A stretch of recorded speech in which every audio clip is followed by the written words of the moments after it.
Hello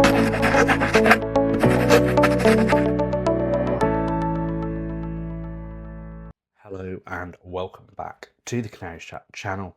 Thought we'd jump on in light of a recent event on what is currently happening on at the club, the fans' feelings, and yeah, have a look into kind of what my thoughts are and what's potentially going to be happening at the whole game.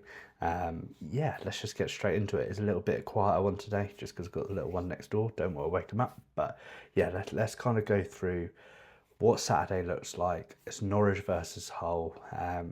It's another home game, which notoriously we've been terrible at, and it is coming off the back of two away defeats, two very lacklustre away defeats. And considering away form was the one thing that everyone thought was keeping Manning in his job, the fact that we've now, out of the last three away games, taken 1 point, and he's still here, is probably a little bit concerning for a lot of the fans. So there's different fan groups trying to organise different things. The first one that was kind of announced was a sit-in after the game, to show kind of the discontent among fans, among what's going on.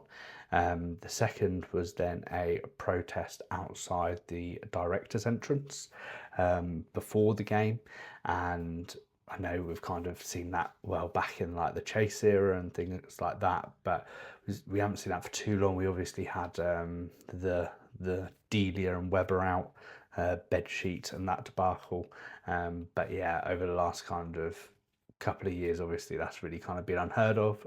Just quickly, about 70% of the people watching this video are not subscribed.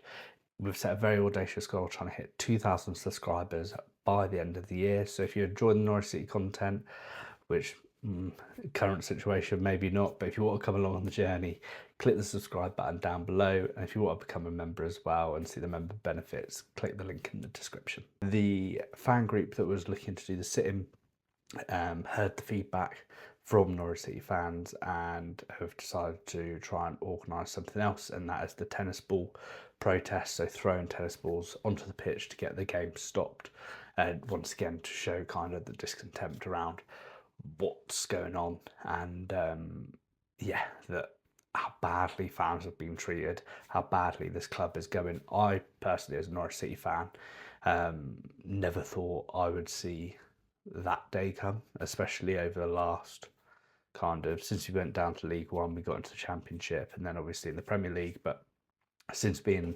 relegated into League One and come back up, I don't think I ever saw this day ever coming about again.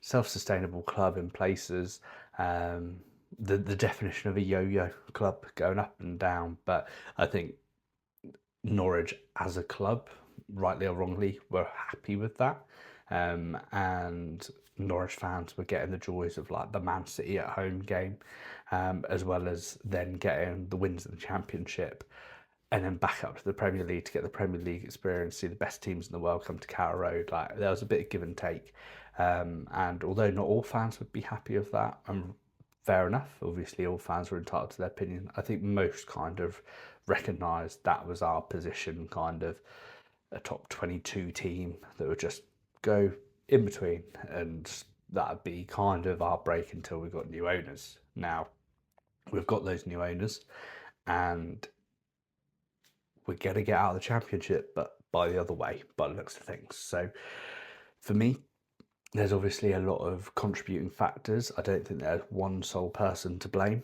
Atanasio is supposedly coming over to do Canary Call on Wednesday, and his kind of trip has been supposedly been planned for a couple of weeks, but he's going to supposedly be giving Liam Manning his full backing. Now, for me, that's worrying.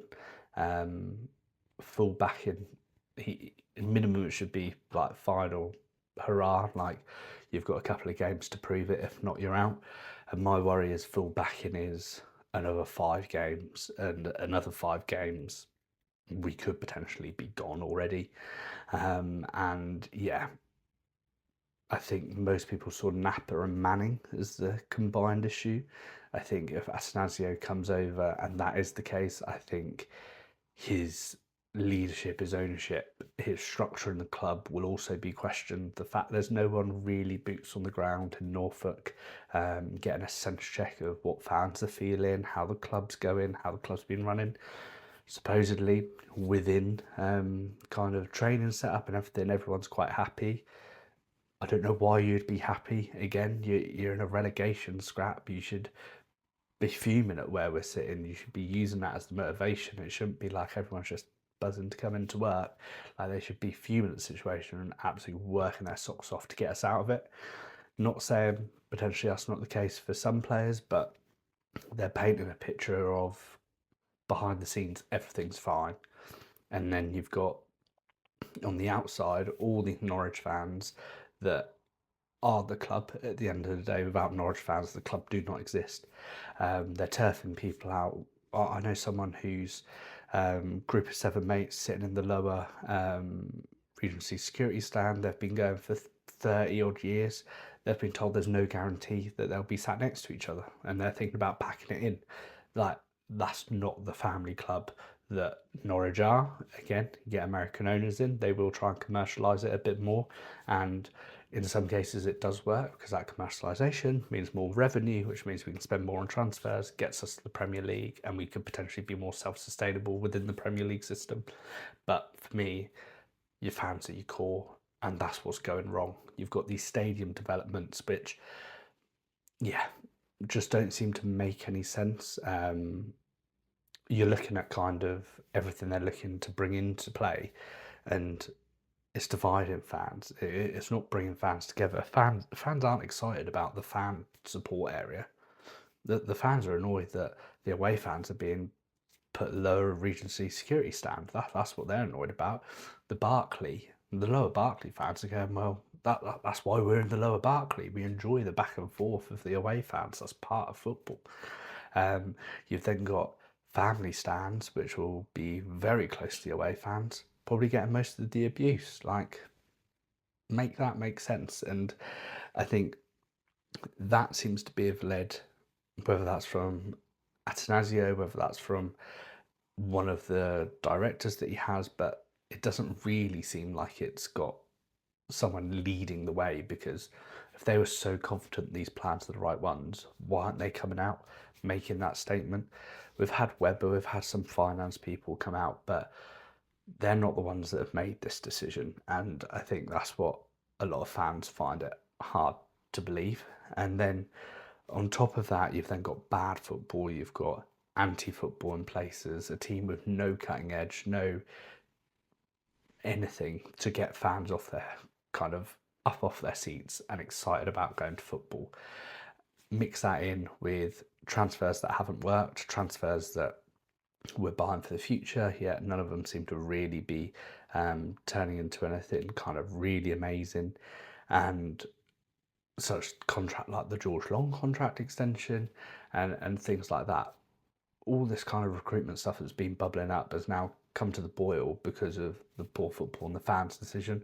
It's not just one thing that is causing this divide now within Norwich fans, and I think they're in a real danger point now that if they double down on Manning, we lose to Hull.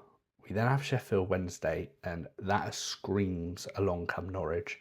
Sheffield Wednesday get their first home win under kind of the new era of Sheffield Wednesday. Like, they're going to be up for it. This Norwich team are not. Like, even if we get a win against Hull, they're not.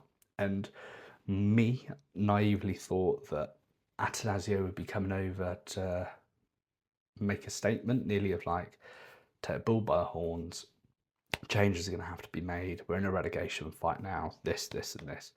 It doesn't seem that way. And does that make him as big a part of the problem as it does for Napa and it does for Manning? I think if that is the way that it plays out, it does. He's ultimately the one calling the shots. There needs to be a better structure. There needs to be someone that he can reliably trust above Napa, that everything club-wise feeds into him and then he feeds it upwards. That's the way it should be. And without that, I think the club are at a real standstill, and these protests are going to make a point. it'll be interesting to see how many people go to it. I think you will see more people do the protest outside, and I think you'll see more people potentially do the sit-in. I think the tennis ball one, I know from experience of like mates and stuff that even if a bottle gets halfway near someone in a celebration, you get a ban. So I don't know if people will be scared to do the tennis ball one, but if enough people do it, that sends a huge message to the Atanassios, a huge message to the board of the fans aren't happy, and they're not. There's going to be probably a lot of empty seats. There's going to be loud protests. I've seen people saying that we shouldn't sing on the Ball City, we should just boo through it. There's going to be the counterpoint that, well, if he's not going, back him, back Manning, back the team, which again, like, that's the whole point of being a fan. That's the whole point of football. It is different opinions. But I think there's one opinion that most Norwich City fans can agree on, is that we are not going in the right direction. Things need to change. We may do a video Wednesday evening or kind of Thursday going through the Canary Call. I don't know if Canary Call will be 100% authentic. I don't know if questions will have to be vetted before they go through, or whether some answers will be kind of pre-scripted a little bit. Who knows? But yeah, it's a rubbish time at the moment. As I said, I never thought I'd see Norwich be in this kind of pickle, and yeah, it's certainly an interesting time. But as always, if you've enjoyed the video, leave a like and subscribe. Leave a comment down below. Who do you maybe see mainly for the blame? And yeah, we'll see you in another video very shortly.